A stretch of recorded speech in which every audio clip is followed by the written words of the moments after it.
Welcome!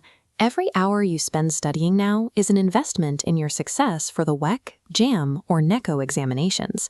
At QandAHelp.com, we are here to ensure you have the best preparation possible. Let's look at question 39 from the WAEC Mathematics 2026 exam.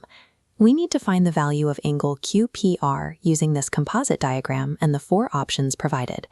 We can solve this using the matching arms analogy. Think of an isosceles triangle like a person raising two arms of the exact same length. Because the arms match, the angles directly opposite those arms must also be perfectly equal.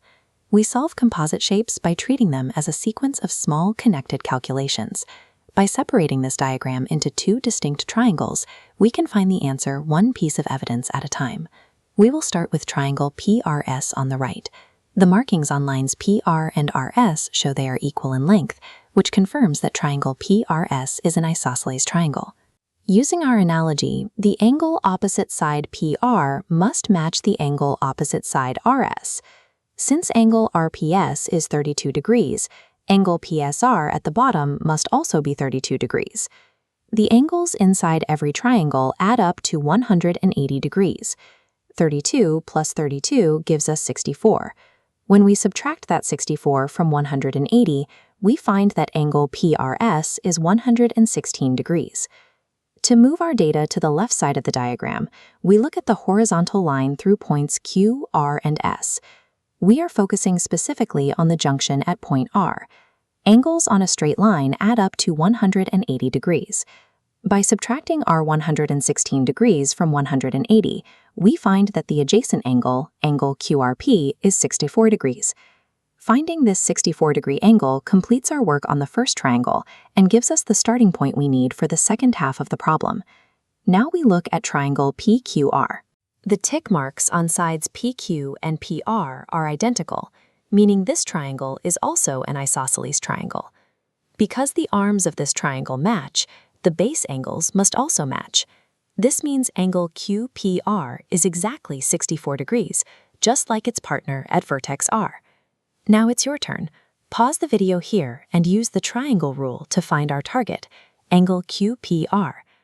Adding our two 64-degree angles gives us 128. Subtracting that from 180 leaves 52 degrees for angle QPR. This matches option A.